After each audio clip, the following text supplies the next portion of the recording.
Hola, ¿qué tal? Muy buenas tardes, muy buenas tardes. Ya estamos en Centro Urbano Home, iniciando ya la segunda semana o formalmente laboral del año. Y bueno, con muchas preguntas, con muchas dudas, con muchas inquietudes. La pandemia, esta semana cambio de presidente en Estados Unidos, que también cuenta, y seguramente muchos temas que tienen que ver con lo que está pasando en el mundo y evidentemente con los dineros, con lo que está pasando en el mundo en materia financiera. Y para hablar de eso, nos pareció importantísimo empezar esta semana del cambio en Estados Unidos, con un especialista de temas de dinero y de temas internacionales, con mi querido Gabriel España. Gabriel, ¿cómo estás? Saludos hasta Washington.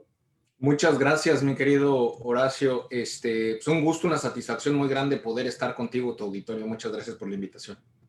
Pues muy importante la coyuntura, ¿no? Estamos después de todo lo que vivíamos en la pandemia, que decíamos, ¿qué más puede pasar? Siempre pueden pasar cosas, ¿no? En esta situación, un cambio de presidente que siendo algo siempre causa dudas, siempre causa sobresaltos, pero esta vez, a mitad de la pandemia, saliendo el presidente Trump, que fue muy polémico, con todo el contexto que pasó en días recientes con el Capitolio, me parece que es un tema importante lo que vamos a ver esta semana en Washington, ¿no? No, sin duda, Estados Unidos sigue siendo un líder global y una de la economía más grande del mundo y yo creo que es muy importante darle seguimiento a todos estos movimientos sociales y políticos que ocurren, ¿no?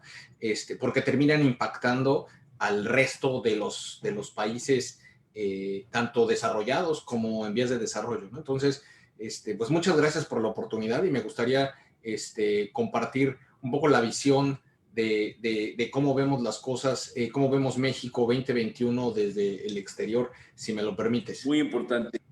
No, no, por favor, al contrario, nos va a hacer un favor enorme porque muchos de los que seguramente comparten las mismas dudas que tengo yo, pues nos va a ayudar mucho tu experiencia y esa visión global. Pues, Gabriel, nos hiciste el favor de tener una presentación lista, lo cual te agradecemos Sí, enormemente. Pues adelante, ¿eh? dame un segundo, ya está ahí, déjame nada más encontrar dónde quedó el... Ay, ay, ay. Creo que primero tengo que hacer compartir y después A ver, dime ahí si ves la pantalla en un momento. Todavía no está tu pantalla. ¿Ya? ¿Se ve o no se ve? ¿No se ve? Fíjate que no. Bueno, a ver, ahí. Y ahorita tú nos dices si hay algo. Ahí está. Ya, ok. Listo. Bueno, pues esto es, bueno, pues primero que nada, me gustaría empezar con dando una pequeña sinopsis, un resumen de dónde venimos, para poder entender dónde estamos y hacia dónde vamos. Vamos, en el 2020 fue un año más que sui generis, empezó con una explosión nuclear, nos enteramos después de incendios, que ahora esto suena a cosas de hace décadas, pero no, fue apenas hace unos meses, incendios en Australia que estaban acabando con gran parte de la reserva ecológica, erupciones de volcanes en África, unos ataques de unos bichos rarísimos, unos insectos también en el centro de África.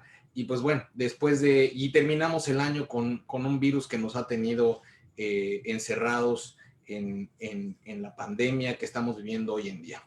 ¿Qué es lo que cuál es nuestra lectura? Pues bueno, digo, venimos también con una volatilidad, el índice de volatilidad que tuvo un pico durante el semestre del año, pues poco a poco la volatilidad ha ido disminuyendo, pero eso ha generado que los inversionistas estén mucho más aversos al riesgo y que sean mucho más selectivos.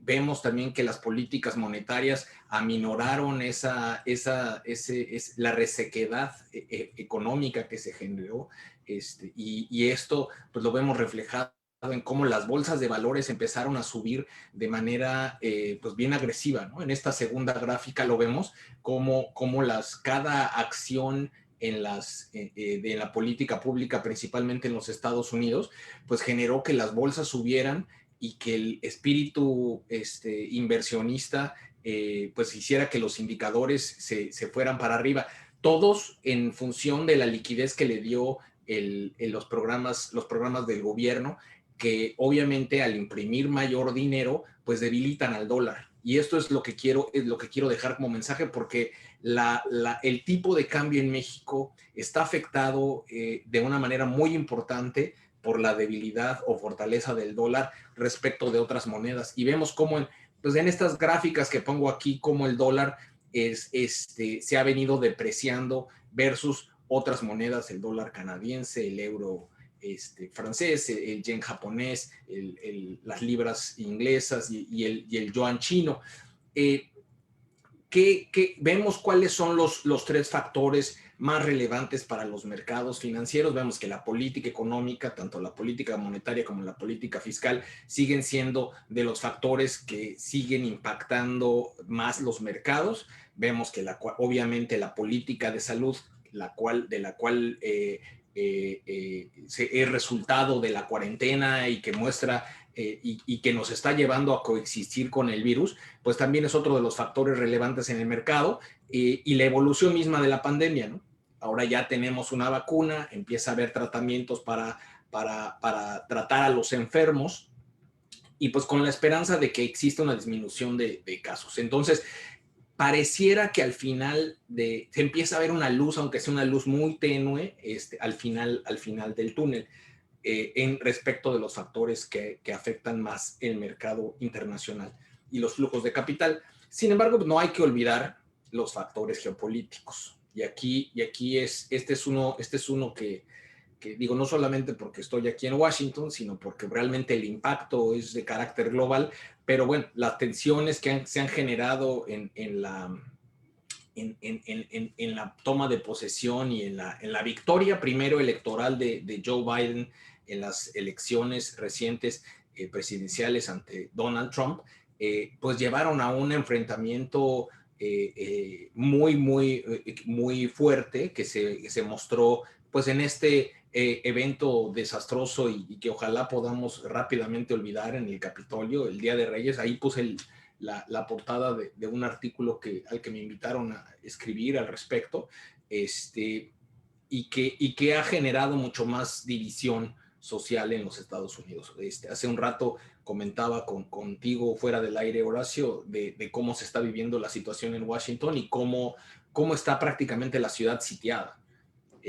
Cómo hay militares, hay más de 20,000 militares en las calles, tanquetas y tanques de guerra, en las calles, que te hacen pensar como si estuviéramos en guerra, ¿no? Y es realmente muy triste ver ese encono social que creó pues un gobierno populista y demagogo y autoritario como el de Donald Trump, y que pues bueno, esperemos no se repite en ninguna otra geografía, ¿no? Y por otro lado están las tensiones comerciales entre Estados Unidos y China, que con Donald Trump se creó una gran burbuja, una gran tensión ante China, que ha sido, pues desde los últimos 30, 40 años, uno de los lugares de manufactura global por excelencia, ¿no? Entonces, eso ha generado tensiones, y hoy precisamente salió un reporte del BBVA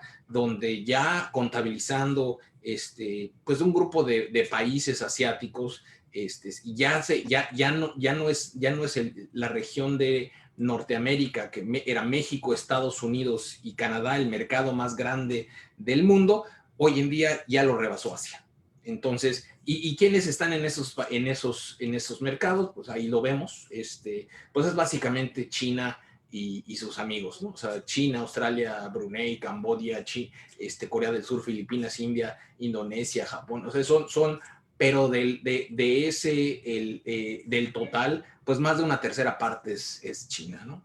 Entonces, el riesgo que representa ver más tensiones entre Estados Unidos y China pues puede tener impacto económico. ¿Cómo vemoslo? Pongo aquí unas cifras de la encuesta que realiza Citibank a un grupo de intermediarios, a más de aproximadamente 20-25 intermediarios financieros en México, donde se les hace una serie de preguntas sobre los indicadores para ver dónde ven ellos las tendencias para 2021 y 2022. Como mencionaba yo en un inicio, pues el tipo de cambio el dólar a nivel global está debilitado, entonces esperan ellos que eso pues le dé algún tipo de fortaleza al peso. Ellos lo están estimando en 2030 al final del año, la mediana a lo largo del año, y para 2021 y para 2022 en 20,92 centavos. Y en términos del crecimiento, después de que vimos en el 2020 una caída de poco más del 9%, ellos están esperando que para 2021 haya un crecimiento del 3,5% y después un crecimiento para 2021 y para 2022 del 2,5%. Esto es importante mencionarlo, que la caída del 9%, cuando menos en esta encuesta, no se ve que se vaya a cubrir en los próximos 2 años. Y eso es importante mencionarlo porque la expectativa es que esto suceda en un plazo superior entre 2 y entre 3 y hasta 4 años, ¿no? En términos del análisis de proyecciones de Producto Interno Bruto e inflación para México, aquí los comparo contra los números que se presentan a nivel regional. El crecimiento para México está estimado por Standard & Poor's en 3,9, con un crecimiento hasta 2,9 y 2,2 de 2022 y 2023. Esos números, si los comparamos, si ves lo comparas contra lo que están creciendo los otros países como Chile, Brasil, Colombia, pues son crecimientos muy lentos. Y mi argumento de por qué son crecimientos muy lentos es porque la política contracíclica en el caso mexicano fue, pues, si no inexistente, muy limitada. En los programas de apoyo a la población, pues no fueron lo suficientemente robustos para que se pudiera crear o se pudiera mantener las fuentes de trabajo y el consumo necesario para mantener la maquinaria operando. En términos de inflación, el análisis de Standard & Poor's estima una inflación del 3,5 con, estimaciones más o menos semejantes de 3,8, 3,5 y 3,1, los cuales, pues bueno, son razonablemente buenos. Veremos que no va a haber mucho crecimiento en la economía y no va a haber crecimiento tampoco en la inflación, lo cual podría generar focos rojos porque lo que puede haber es que termine habiendo más crecimiento, pero de una economía informal, no la economía formal. Que ya de por sí en el caso mexicano la economía informal pues es más allá del 50%, ¿no? de la población económicamente activa. En términos de tipo de cambio, la estimación que trae Standard & Poor's es de 2,5. Como decía yo hace un rato, no se espera que haya una devaluación o una apreciación del dólar, sino todo lo contrario, producto de estos ingresos extraordinarios que tuvieron que hacer en Estados Unidos para poder mantener a la gente en su casa, que no saliera a la calle a trabajar y pues bueno, mantener las fuentes de trabajo, ¿no? En términos del desempleo, sí hay hubo un pico en el 2020 de 5% y se espera que para el 21 pues baje a 4,8 y se va a quedar en el rango del 4,5, 4%, que sigue siendo muy superior al 3,3 que había en el 2018. Aquí se ve también claramente que las políticas contracíclicas pues no van a ser suficientes para poder disminuir o para poder promover una inversión del empleo de manera sostenida, ¿no? Esta tabla me gusta mostrarla porque no hay que meterle mucho detalle a los números, sino los colores. México está en el primer bloque y pues bueno, quien tiene más verdes es el que está en mejor estado. Y pues bueno, vemos que México, a pesar de todo y relativo a otros mercados, dado que no se endeudó para poder hacer estos programas contracíclicos, sale bien parado. O sea, que quiere decir que México va a seguir teniendo los fundamentales de disciplina fiscal que que pudieran ayudarle a solventar y hacer crecer su economía en el mediano plazo, a lo mejor no a la velocidad a la que nosotros quisiéramos, pero sí manteniendo la solvencia, ¿no? En 2021, ¿cómo se ven las cosas y cuáles son los retos que se presentan? Pues bueno, 2021 continúan los retos políticos, ahí es un año electoral. Eso pues va a ser otra vez una elección y va a estar activa todo el país en tanto para gobernadores como para diputados, como representaciones locales, pues va a haber un movimiento, un clima político muy activo. Y eso, digo, como bien lo menciona ahí mi estimado Marcos Martínez, buen amigo, menciona que es presidente de la Bolsa Mexicana de Valores y fue el presidente de la Comisión Nacional Bancaria y de Valores, va a traer volatilidad en el mercado, ¿no? Entonces, es algo, debemos prever que cuando nos acerquemos al periodo electoral, vamos a estar viendo una volatilidad en el mercado que pudiera generar desconfianza. Sin embargo, pues bueno, la verdad es que la desconfianza empresarial ha venido cayendo en los últimos 8 años en porcentajes importantes de inversión extranjera directa y en el índice de confianza empresarial. Y además de que, pues bueno, nos hemos visto pues, cancelaciones de inversiones importantes, programas de inversión que se han suspendido y desafortunadamente pues no vemos que haya un clima de negocios favorable que promueva la inversión. Este es el reporte que prepara la consultora A.T. Kearney para el 2020. México solía ser pues, de los jugadores más importantes de esta lista, de los 25 más atractivos. En el 2000, ahí lo podemos ver, 2018 fue el 17 en número de preferencia, en el 2019 ya era el 25, y pues bueno, para el 2020 ya ni siquiera estábamos en la lista de los 25, ¿no?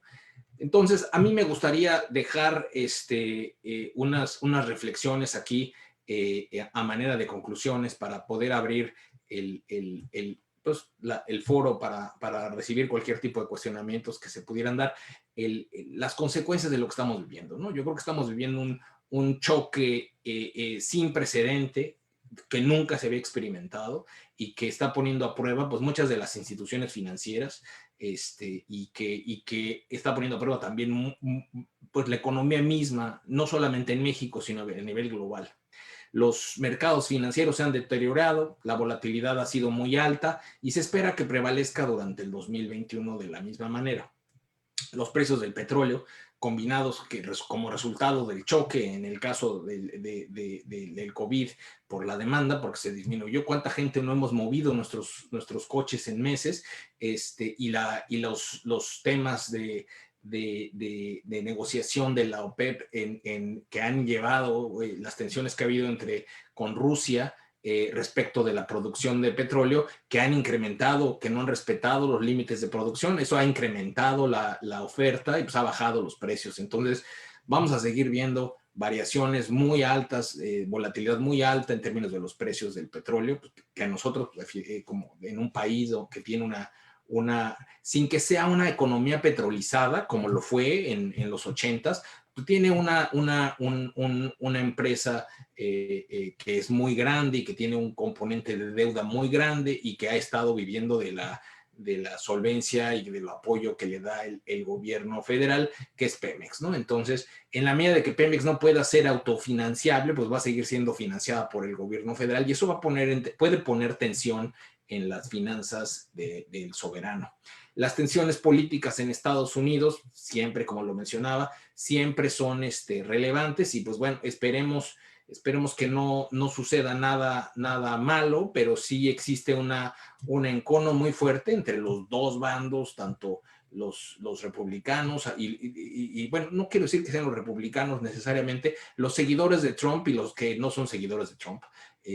Aquí es tal cual con ese nombre, quienes han incrementado la tensión social y que pudieran terminar afectando al mercado, ¿no?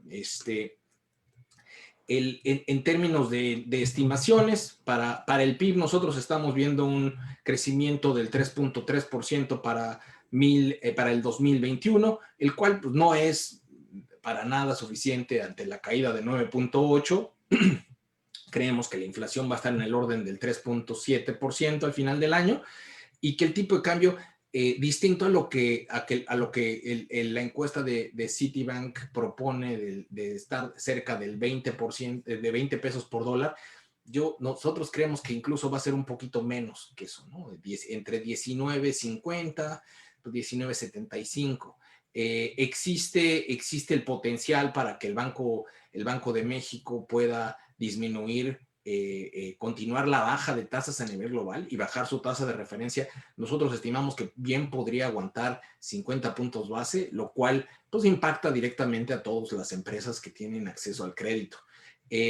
Vemos también que lo que pasó en los últimos meses, digamos, digo, ya es que parece que fueran ya hace décadas, pero no, fue apenas hace unos meses cuando Standard & Poor's le bajó la calificación a México y a Pemex, al gobierno de México y a Pemex, de triple B más a triple B, con perspectiva negativa, mientras que Fitch hizo lo propio y le bajó de triple B a triple B menos, y Moody's también redujo de A3 a Baa1.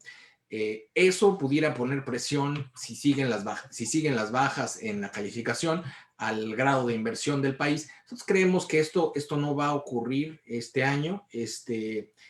Creemos que este año puede mantenerse el grado de inversión de México, y eso, pues bueno, eso se refleja en el tipo de cambio, ¿no? Si México perdiera el grado de inversión, habría una salida importante de dólares, porque muchos de los inversionistas institucionales que compran únicamente instrumentos o que tienen permitido comprar instrumentos grado de inversión, tendrían que salir del país, entonces tendrían que vender sus posiciones en pesos, comprar de nuevo sus dólares, y eso incrementaría la presión al tipo de cambio, y eso sí, por la interdependencia económica México-Estados Unidos, eso sí afectaría todos los otros indicadores macroeconómicos en el país.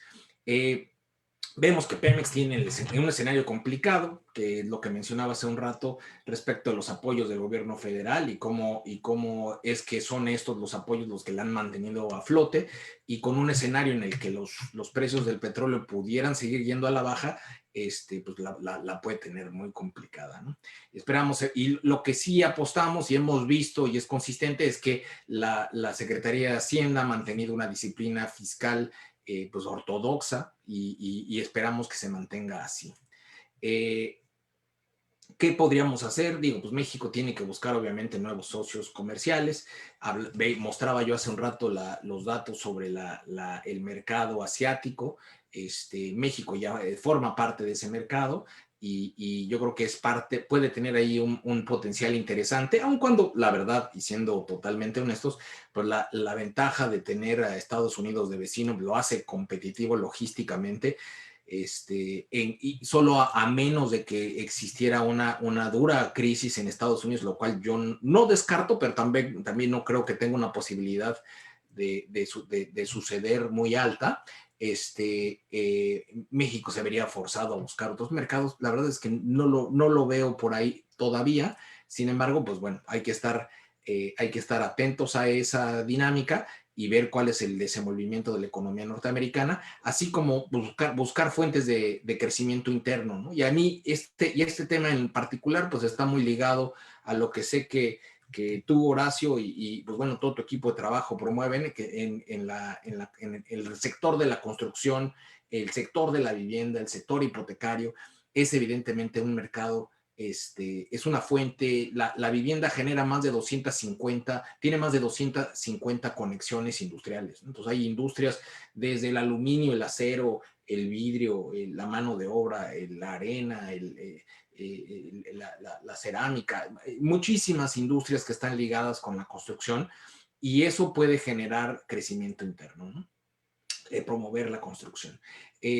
Por otro lado, pues vemos que claramente al país le sigue faltando fortalecer su Estado de Derecho para disminuir la impunidad y la corrupción. Incluso los temas de seguridad que todavía adolecen en muchos lugares en el país. Y el reto aquí es sobre el tema tecnológico, ¿no? ¿Cuánto es de la nueva digitalización, la robótica, la inteligencia artificial? ¿Cuánto de ello el país va a estar listo para poder subirse a esa nueva tendencia y poder capitalizar las oportunidades que se le presentan? Principalmente en el contexto de la tensión China-Estados Unidos, donde México puede tener puede tomar ventaja de eso por los acuerdos comerciales que tiene, ¿no? Bueno, yo les dejo aquí mis datos de contacto. Quien quiera establecer contacto conmigo, encantado de poder continuar la conversación. Y pues ya con esto termino la presentación. Te paso entonces la cámara, Horacio, si tienen algún comentario o duda. Pues muchas gracias, me parece una presentación perfectamente clara y perfectamente oportuna. Por supuesto, ya me están aquí de los diferentes grupos que tenemos en WhatsApp y aparte de la transmisión en Facebook, muchas preguntas. La primera, me dicen, a ver, ¿cuál es esa diferencia de velocidades entre lo que está pasando en Estados Unidos y lo de México?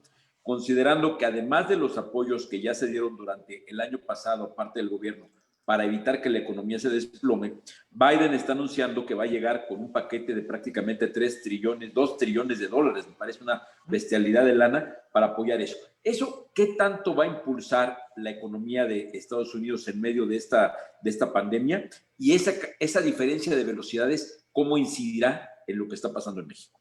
Mire, México históricamente tiene de una correlación superior a 1.2, 1.3 veces lo que sucede en Estados Unidos, que quiere decir que si Estados Unidos crece el 1%, México crece el 1.3. Y si Estados Unidos decrece el 1%, México decrece 1.3. Esa correlación se rompió después de la cancelación del proyecto del aeropuerto, pero creo que eso fue un evento puntual y creo que hacia adelante ya no vería yo esa correlación porque hay muchas cadenas productivas ligadas. ¿Qué creo que puede pasar con estas, en la medida de que encontremos la recuperación, que empieza a recuperarse la economía norteamericana, que va a suceder? O sea, eso a mí no me queda duda. O sea, yo creo que a nivel global, el riesgo más alto que existe es que puedan la impresión de moneda y la emisión de nueva deuda pueda tener un impacto inflacionario en Estados Unidos que, que no creo que termine afectando el consumo, porque la demanda de dólares en el mundo, no solo, lo que pasa es que el mercado del dólar no es un mercado únicamente norteamericano, es un mercado global.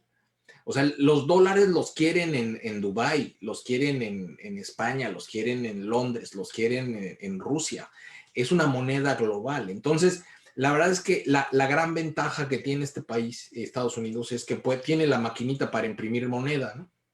Entonces, en la medida de que Estados Unidos se recupere y se va a recuperar rápido y que empieza a haber un programa muy agresivo de vacunación, eso va a incrementar el consumo. Si tú ves las estadísticas recientes de cuando salieron los programas de ayuda de Trump y el incremento en las remesas mexicanas, quiere decir que muchos de los paisanos utilizaron los beneficios de esa ayuda del gobierno americano para mandarle dinero a sus familias, ¿no? Entonces, el tema es, mientras más dinero, aquí el razonamiento es, mientras más liquidez existe en el mercado americano, a México le va a ir mejor. ¿Es suficiente para México para salir adelante? Mi análisis me dice que no es suficiente, pero que yo creo que esa es la única apuesta que está considerando el gobierno de México al no endeudarse, al restringir todavía las inversiones, que su apuesta sea la recuperación en Estados Unidos para que arrastre a México. Me parece que es una apuesta muy agresiva. De repente le sale, ¿eh? Digo, no quiero decir que no vaya a ser, que no sea correcta, es una apuesta muy arriesgada. Es al tiempo, ¿eh? La verdad es que estamos viendo, como te decía en un inicio de la presentación, estamos viendo tiempos que en ningún escenario económico necesariamente se habían visto y que la teoría económica que aprendimos muchos en la escuela, pues a lo mejor no necesariamente funciona en escenarios como este. Ahora, me estás respondiendo a la segunda pregunta, que iba muy en el sentido que decía, bueno, lo que está pasando en Estados Unidos con el cambio de gobierno, con los apoyos que trae Biden, primero porque ya los había dicho, y segunda porque llega a marcar una diferencia con respecto a Trump, viene con apoyos. Eso ya contestaste, ¿qué podría provocar en México? ¿Crees que podría provocar un ajuste a los presupuestos para dirigir el recurso que se está invirtiendo a los programas emblemas del gobierno mexicano?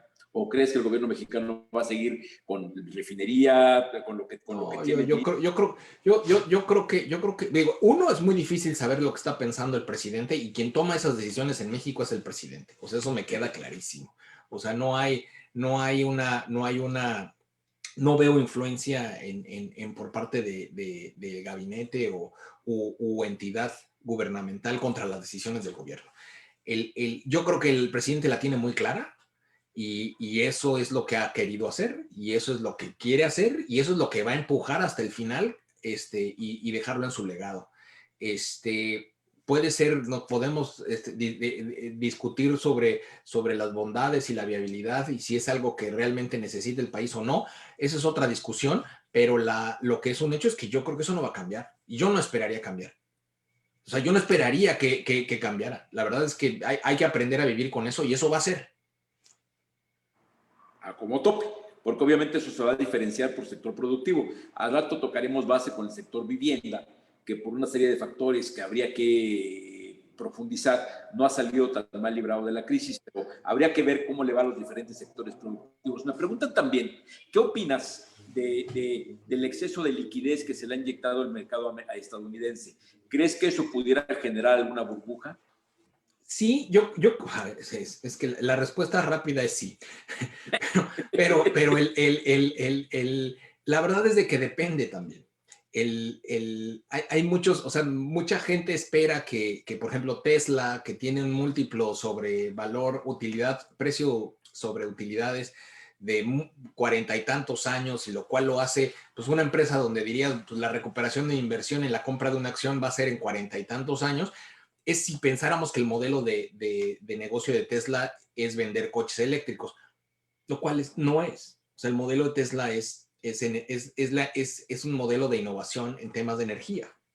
Entonces, si creemos que Tesla puede innovar y crear nuevas soluciones para la nueva realidad, y que tiene la capacidad de innovación, o como Zoom, ahora que estamos conectados tú y yo, que de aquí puedan salir otros productos digitales que permitan continuar el contacto entre personas de manera digital, no necesariamente es una burbuja. Sin embargo, hoy en día se pareciera una burbuja si lo comparamos con las utilidades y el negocio como lo conocemos hoy. Lo que yo creo que es que el mundo no es que haya cambiado. No me gusta eso de que ya una nueva realidad. La realidad es la misma. Lo que puede ser es que la normalidad es la que haya cambiado. Y eso ha creado nuevos hábitos, ¿no? Hoy hablaba con una compañía que está en el negocio hotelero y me decía que ellos tienen tanto de placer como de negocios, y me decía, nuestros hoteles de negocios creemos que les va a ir muy mal, pero muy mal los próximos 5 o 10 años. O sea, no, es una crisis importante. Y creen que en gran medida es por el reemplazo en soluciones tecnológicas. Ay, Horacio, ¿estás ahí? ¿Horacio? ¿Horacio? Sí, claro. Aquí estoy. Hola. No sé por qué se congeló. ¿Sí me escuchaste? ¿Me escuchas, Gabriel? Sí, yo te escucho. Yo te escuché completo. Te decía que sí, a mí me queda claro que esto que estamos viviendo, este cambio de actividades, este cambio de cosas que estamos viviendo, seguramente va a provocar que algunos negocios, yo imagino que el sector turismo tendrá que ajustar el tipo de viajeros, el sector restaurantero tendrá que ajustar el tipo de comensales. Habrá lugares, por ejemplo, hoy estaba escribiendo sobre los restauranteros, pues no es lo mismo un restaurantero que esté en un barrio habitacional, pool de Washington, de la Condesa de Nueva York, que un restaurantero que en un posiblemente gente en estos momentos ni en la mayoría cuando vamos a trabajar seguridad que la gente cambie, ¿no? Entonces, a mí me parece que estamos viendo los primeros actos de todo lo que tiene que ver con nuestro cambio de actividades y cómo esto lo veremos reflejado en todas las actividades productivas. Me preguntan, por ejemplo, en algo que hemos trabajado, que he trabajado mucho. A ver, es un hecho lo que tú dices del gobierno de Estados Unidos que está inyectándole a la economía y que el gobierno mexicano no acabamos de entender cuál es la apuesta, pero algo deben tener en mente. ¿Qué sí pueden hacer en este momento los privados, los empresarios privados mexicanos para dar su personal respuesta ante la crisis? O si hay algún sector que tú creas que tenga diferente forma de darle respuesta a esta crisis. Yo creo que o sea, cada caso es diferente, porque desgraciadamente vamos a ver una recuperación. No es ni palomita, no es ni... O sea, yo hablo otro sector, agroindustrial. He estado hablando con productores de Sinaloa. Vamos, los productores de Sinaloa están están en jauja, o sea, les está yendo muy bien, la gente está con los precios de los productos del campo están subiendo, o sea, les está yendo muy bien. Entonces ellos van a tener una recuperación rápida, sí. Yo creo que hay negocios que van a tener que adecuarse y hay que ser lo suficientemente flexible en sus modelos de negocio para poderse adecuar a esa nueva realidad.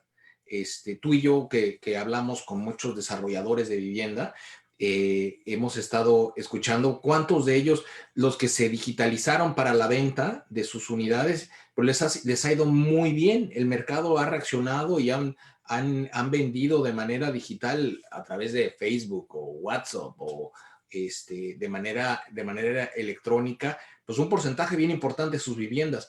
Yo creo que el desarrollador que no entre a esa nueva normalidad se va a quedar atorado. Yo creo que aquí el tema es para el negocio particular, es cómo imaginarte ante la situación actual, cómo puedo modificar mis operaciones para sobrevivir. Ya olvídate, ya sobreviviendo, ya puedes ir planeando el crecimiento, ¿no? Creo que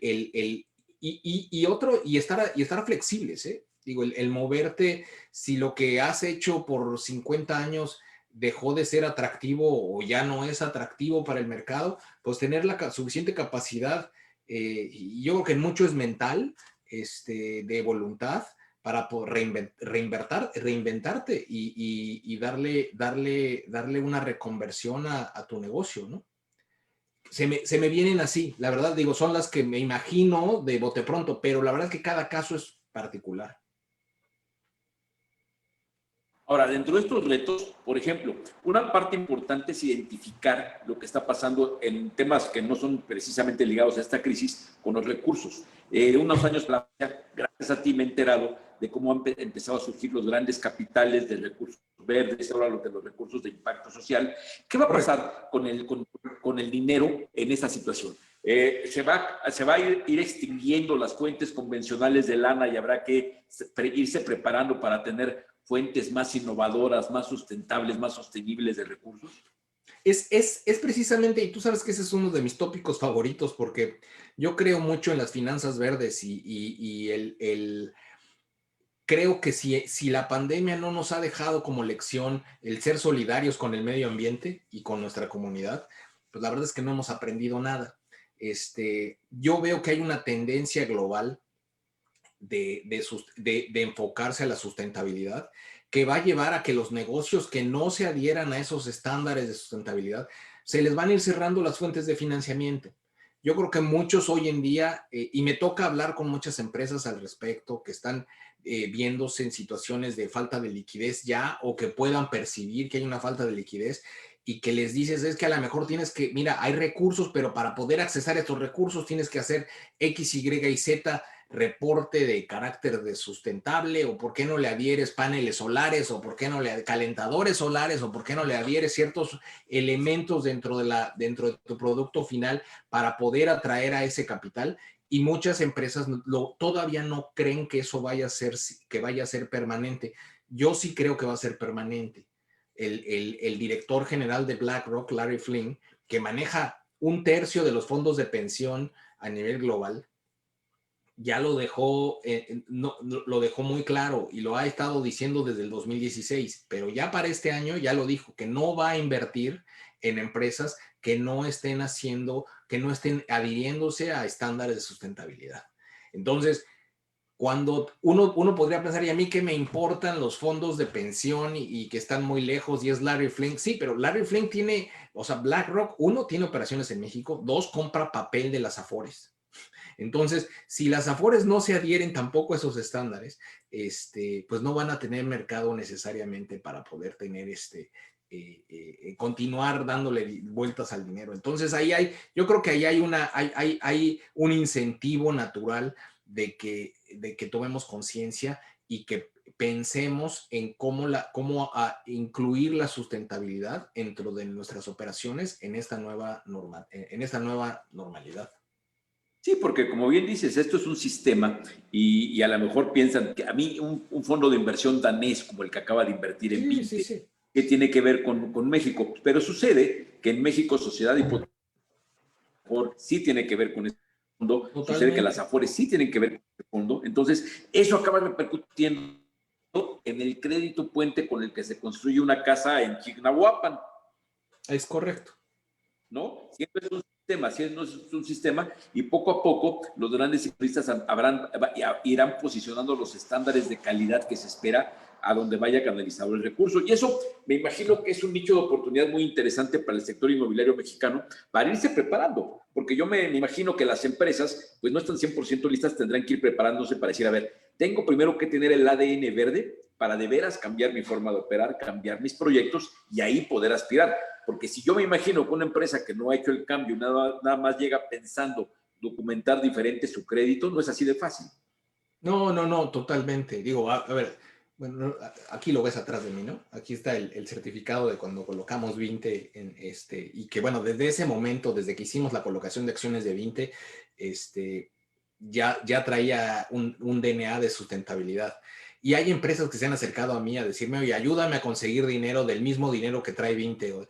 Pues sí, nada más que para poder hacer lo mismo que ha hecho 20, pues tienes que ir desde establecer en tus estatutos de empresa que vas a adherirte a ciertos estándares de reporte, de sustentabilidad en tus operaciones. Entonces, se acercan muchas empresas o gente que cree que ahí es el santo grial y que yo les voy a abrir la puerta para un dinero muy fácil y muy barato, pero antes de que ocurra eso, lo que tiene que ocurrir es voluntad. Y tiene que haber la voluntad estatutaria, legal, de que lo quieres hacer. Y eso te va a llevar a a una consecución de eventos que va a terminar siendo en el financiamiento que, no, digo, es un ejemplo el que mencionaste ahora, el del IFU de nórdico, pero Vinte lo ha estado haciendo por muchos años y con muchas otras inversionistas. Entonces, yo creo que sí hay una beta de oportunidad pero implica compromiso.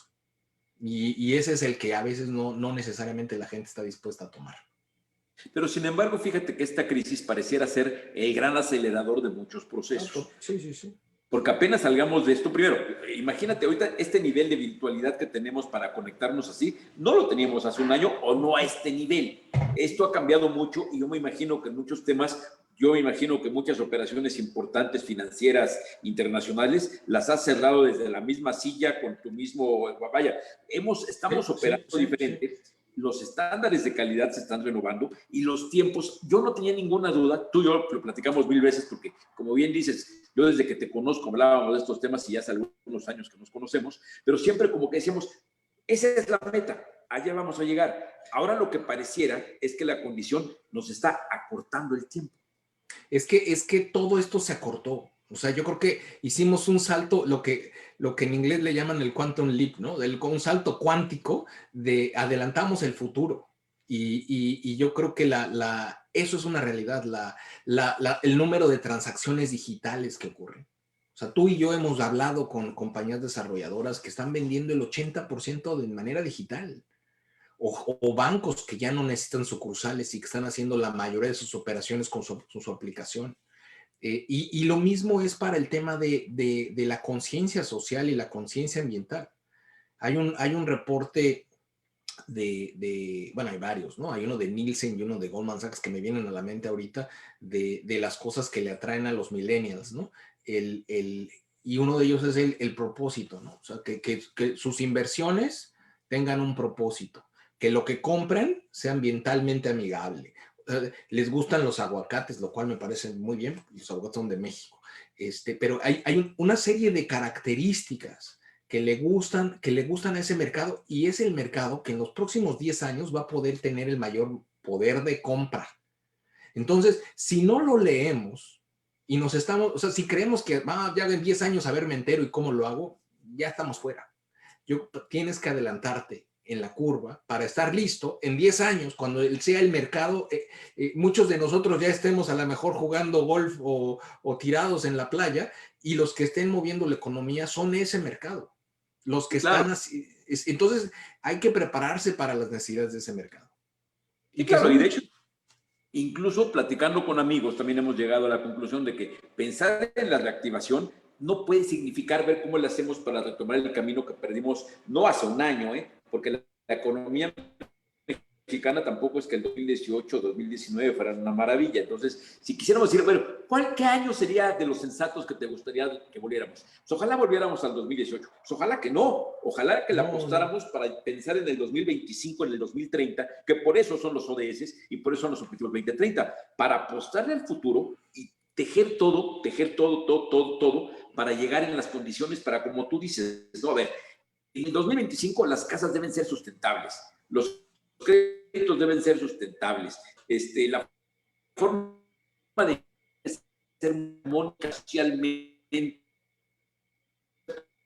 hablas de todos estos nuevos conceptos de finanzas de impacto social, es algo que hace poco no se oía y que hoy de pronto ya también irrumpe con mucha fuerza. Y cuando hablas de una parte que tiene que ver rapidez con la potencia que hace, había alguna bicicleta de las en México, igual pasa en el mundo. Yo imagino que hoy, cuando hablamos de Vinte como un caso de éxito en vivienda, en vivienda verde y fondeo verde para la vivienda, dentro de 10 años esa debe ser la pauta, donde debemos montar diferentes tamaños de diferentes sistemas, apostando por esos mismos conceptos. No, estoy totalmente de acuerdo. Y yo creo que mucho de lo que hace en particular Vinte es una... No sé si... ¿Perdón?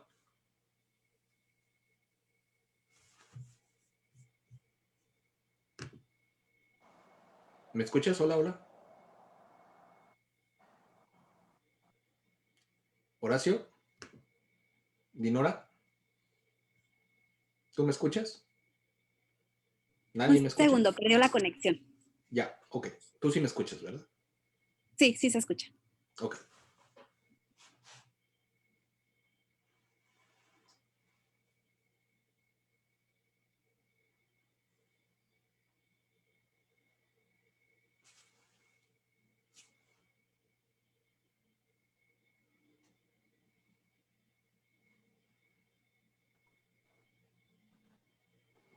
Estoy de acuerdo.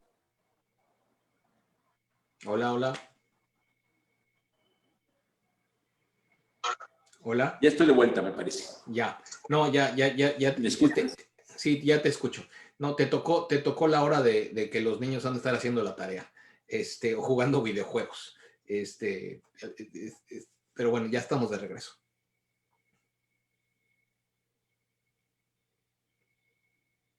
Uy, ya no te oigo. Sí, yo creo que el tema va a ser cómo esta nueva nos va a caer por muchas vertientes y hay que ver cómo hacerle frente. Y la parte financiera es fundamental porque no es únicamente la forma digital, la forma electrónica de obtener el fondeo, sino el orígenes de los recursos, ¿no? Y los orígenes de los recursos acabarán marcando el destino de los recursos. Pero como tú bien dices, ya mucho inversionista que haya un impacto verde, un impacto social en sus proyectos, y si no, los proyectos no se dan. Es correcto. No, se va a convertir en la norma y yo creo que quien no esté listo, pues no, se va a ir quedando fuera, ¿no? Entonces hay que estar, pues yo los invito a los que nos están escuchando y quien quiera conocer más del tema, que continuemos la conversación, y que seriamente empiecen a pensar en temas de sustentabilidad en sus empresas, ¿no? Ya vi que ya te estás moviendo, Horacio. Me estoy moviendo para ver si en eso consiste, porque ya ves que luego puede ser. Entonces, sí, esperemos que podamos cerrar nuestra plática por aquí, querido Gabriel. Ya, no, pues pero la encantado. verdad es que sí, yo sí, desde que te conozco, soy un fiel creyente de lo que tú siempre has comentado, de que poco a poco los mercados financieros irán poniendo ciertas condiciones y en este momento en que los mercados financieros, parece mentira, pero van adelantándose a cosas tan importantes como todo el mercado financiero está implementando y está provocando cambio. Igual en el tema... Totalmente. Todos los ¿Tú cómo percibes todo el tema del impacto social, lo que debiera ser, el papel que debiera jugar? Es que yo creo que no puede haber uno sin el otro. O sea, la medición de impacto social Existen dos tipos de bonos, digamos, estructurados. Los bonos verdes, que tienen un componente ligado únicamente al medio ambiente, y los de impacto social, que mejoran las condiciones de vida de la gente. Ya sea porque se le da acceso a mejor infraestructura, porque se le da inclusión a mejores servicios. Yo creo que al final los dos terminan siendo una mancuerna que mejora la calidad de vida de la gente, ¿no? Entonces, en la medida de que se pueda generar mejor calidad de vida, eso te va a permitir atraer a inversionistas mientras más amplio sea tu propósito verde y social, pues más tu mercado potencial de inversionistas es mayor. Y creo yo que ese es hacia donde vamos, ¿no? No creo en las empresas que hagan únicamente un bono verde por obtener recursos verdes y que no cumplan con un objetivo de beneficio social, cuando al final yo creo que los dos terminan siendo lo que mejora la calidad de vida de la gente. Entonces, en la medida de que podamos encontrar en nuestros proyectos o que en el diseño de nuestros proyectos consideremos estos dos elementos, vamos a poder atraer a inversionistas, a más inversionistas, además de los inversionistas tradicionales, a inversionistas de impacto que puedan mirar esos dos indicadores, ¿no? Y yo lo vería así. Creo que pues tiene que ser parte del DNA de los empresarios, no solamente maximizar las utilidades de la empresa, lo cual tiene que suceder para garantizar su permanencia en el largo plazo, sino también mejorar la calidad de vida de la gente, ¿no? Tanto del cliente final como de los mismos trabajadores que participan en la empresa, ¿no? Y yo creo que eso es podríamos hablar sobre el tema todavía más, pero creo que al final es parte de lo que yo creo que va reconfigurando el nuevo capitalismo a nivel global y que vemos en algunas economías que ya funciona de una manera, principalmente en los países nórdicos europeos, donde tienen modelos socialdemócratas y que ya empiezan a ver esto como parte de su nueva forma de intercambio de productos y bienes y materias primas y recursos, ¿no? ¿Qué es lo que es el sustento de una economía, ¿no? No, y ya se habla claramente de rentabilidad social, se habla de rentabilidad ambiental en paralelo con la económica, porque a fin de cuentas somos un sistema y nos queda claro que sin lo uno, lo otro no tiene sentido, ¿no? Entonces, qué bueno que se esté construyendo con eso, Gabriel. Qué gran lectura de este inicio de año. Muchas gracias por la plática. Y pues quedas invitado para que en unas cuantas semanitas a ver si hacemos una especie de taller, seminario. Estaría padre hablar de financiamiento verde y financiamiento de impacto social para el sector inmobiliario, ¿no? Nos podemos echar aquí algo y que la gente entienda que esto tiene que ser como una especie de incubadora donde vayan entrando en los procesos, porque no ahora, chance ni en un año, chance ni en dos, pero en algún momento de la vida estar preparados porque ese es el futuro y además, más nos vale que así sea. Más nos vale que los proyectos de vivienda socialmente estén pensados, estén creados para proteger el medio ambiente y que funcionen para la gente. De ahí en adelante, ojalá que sean una actividad económica trascendente, un sector financieramente sano, pero que cumplan con la primera de sus obligaciones, que es la obligación social y la ambiental, ¿no? Totalmente. Yo creo que, y vuelvo a lo que mencionaba hace un rato, yo creo que si en esta pandemia como género humano no entendemos de solidaridad y de bien común, pues no entendimos nada. O sea, la pandemia no entendimos nada. Oye, Gabriel, de solidaridad, de bien común y de fragilidad. No, fragilidad, claro, porque si la interdependencia entre todos nosotros, un pequeño virus en un pueblo en China, en Hunan, que ha colapsado el mundo como lo conocemos hoy, si no entendemos que fue un pequeño bicho que ocurrió en un pueblito en China, y que impacta a todos y que estamos todos conectados, digo, sí tenemos un problema como género humano, o sea, la verdad. No entendemos que hay un equilibrio que es frágil. Sí, sí, hay que fortalecer esas fragilidades, hay que defendernos, hay que crear condiciones para que todo lo que hagamos tenga esa bandera de sustentabilidad y sostenibilidad. Y además, no es tan difícil. ¿No? Tú y yo, que nos ha tocado verlo en el sector inmobiliario, pues Vinta ha sido económicamente rentable, eficiente y a partir de políticas verdes y políticas de impacto social. Hablaremos de eso, querido Gabriel. Por lo pronto, No, más adelante. gracias por No, esta gran encantado. plática. Gracias por la invitación.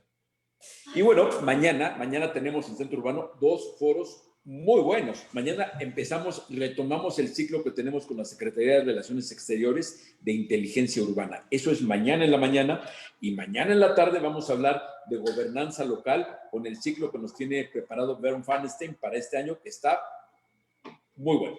Nos vemos mañana. Perdido. Gabriel, querido, un abrazo fuerte. Hasta Gracias, querido Horacio. Y un favor, le das mis saludos a Trump, ¿no? Le dices que lo voy a enseñar. Si lo veo, le mando tus saludos. Que le mando un abrazo, Cuídense mucho y quédense en casa si pueden. Hasta luego. Y a ustedes, muchas gracias. Nos vemos por acá mañana.